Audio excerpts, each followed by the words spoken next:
अस्सलाम वालेकुम। आप देख रहे हैं ऑफिशियल यूट्यूब चैनल रियल आवाज़ पाकिस्तान। आपका होस्ट शाकिर महमूद चौहान आपकी खिदमत में हाजिर हैं।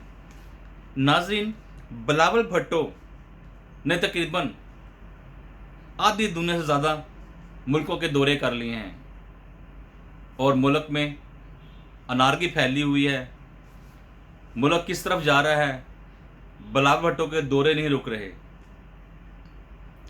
इसके बाद बिलावल भुट्टो ने कराची में खिताब करते हुए क्या कहा, ज़रा सुनिए। बिलावल भुट्टो जो कि पाकिस्तान पीपल्स पार्टी के चेयरमैन हैं, उन्होंने कहा है कि इमरान खान ने इदारों को तकसीम कर दिया। मुकद्दस गाय वाला निज़ाम नहीं चलने देंगे। लाडले को बचाने के लिए आइन को दोबारा लिखने की कोशिश की जा रही है। ये बहुत बड़ा फिक्रा उन्होंने कह दिया है कि जो हमारा 1973 से आइन चला आ रहा है, उन्होंने इस आइन को हिट किया है और कहा है कि हमारे लिए कुछ और कानून है, नवाज शरीफ के लिए कुछ और कानून है और इमरान खान साहब के लिए कुछ और कानून है। अब जिस तरीके से उन्होंने ये कहा है कि इमरान खान साहब ने इदारों को तकसीम कर दिया है, मुकद्दस गाय वाला निज़ाम नहीं चलने देंगे। लाडले को बचाने के लिए आइन को दोबारा लिखने की कोशिश की जा रही है। बिलावल भुट्टो का कराची में खिताब। उन्होंने कहा है कि आला अदलिया का दोहरा मियार, कि अदलिया अब जो फैसले कर रही है, जो मेयारी काम कर रही है, वो लोगों की पर्सनैलिटी के हवाले से काम कर रही है। जिसकी जैसी पर्सनैलिटी है उसको वैसा ही इनाम में उसको फैसला दिया जा रहा है। अब बिलावल भुट्टो ने कहा कि आला अदलिया का दोहरा मियार है। अब ये दोहरा मियार क्या है, वो मैंने उसकी थोड़ी सी तशरीह कर दी है। दोहरा मियार उनके नज़र में यही है कि किसी के लिए कुछ और कानून का फैसला और किसी के लिए कुछ और कानून का फैसला, जबकि केस एक ही है। एक वज़ीर-ए-आज़म को फांसी, दूसरे के लिए तारीख पे तारीख कानून, जजेस, नैब कानून जजेस पर भी लागू करे बिलावल भुट्टो।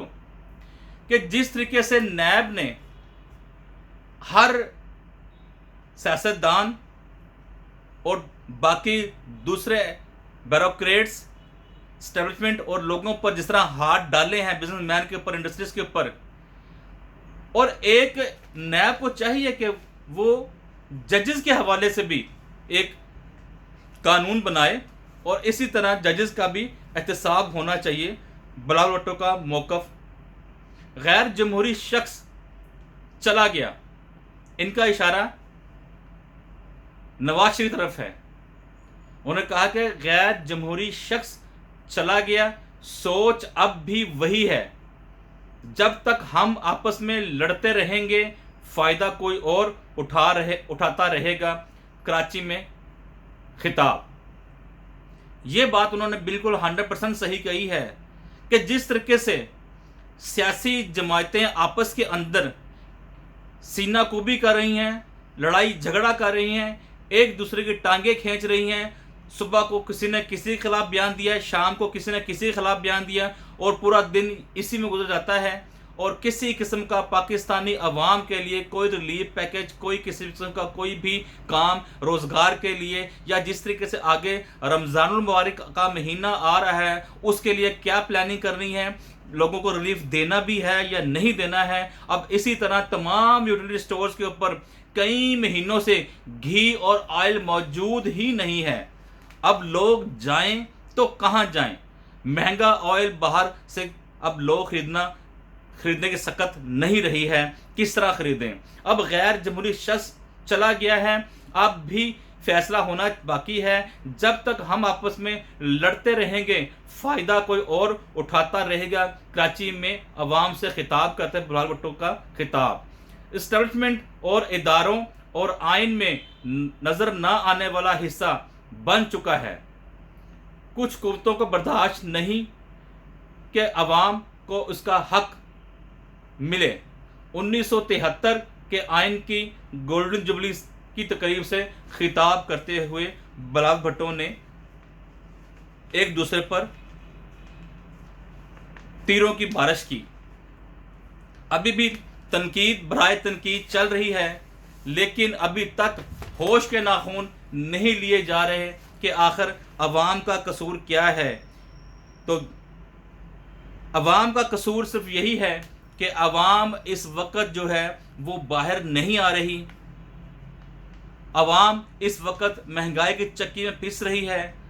अवाम इस वक्त उनके बच्चे भूख अफलास से मर रहे हैं, गुर्बत की चक्की में पिस रहे हैं। और जिस दिन अवाम ने दिल में ठान ली, अगर अवाम बाहर आ गई, अवाम का समंदर बाहर आ गया, उस दिन मुल्क की तकदीर, मुल्क की काया पलट जाएगी और मुल्क उस वक्त सही मानों में आज़ाद होगा।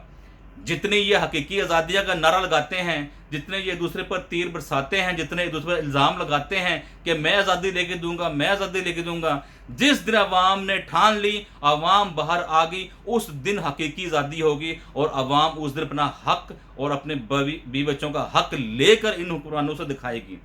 लिहाजा इन हुक्मरानों ने जो मुल्क का हाल कर दिया है, जो अवाम का हाल कर दिया है, वो इनके लिए नाकाबिले माफ़ी है। बहरहाल अभी तक किसी ने पाकिस्तान की अवाम के लिए, बेरोज़गारी के लिए, उनकी तालीम के लिए, सेहत के लिए कुछ नहीं सोचा। अब देखें अब क्या बनेगा और मज़ीद कहने की और मज़ीद महंगाई बढ़ेगी और पाकिस्तान और मज़ीद दलदल में फंसेगा। पाकिस्तान का डॉलर जो और महंगा होगा, पाकिस्तान रुपए की कदर खो बैठा है, मज़ीद खो जाएगा और पाकिस्तानी गर्दिशी कर्ज़ों में और इजाफा हो जाएगा। ये तमाम चीज़ें वो हैं जो चंद महीनों के अंदर आने वाली हैं, पाकिस्तान ने फेस करनी है, अवाम ने फेस करनी है, गुर्बत व अफलास की जंग फेस करनी है और फाकों पर नौबत आ जानी है। देखें पाकिस्तान का क्या हाल होगा और पाकिस्तान किस तरीके से या इसको कौन इस तरीके से बाहर निकालेगा। अपने होस्ट शाकिर में चौहान को इजाज़त दीजिए, दुआओं में याद रखिएगा, अपना ख्याल रखें। पाकिस्तान जिंदाबाद, पाकिस्तान पाइंदाबाद, अफवाज पाकिस्तान जिंदाबाद। अल्लाह हाफिज़।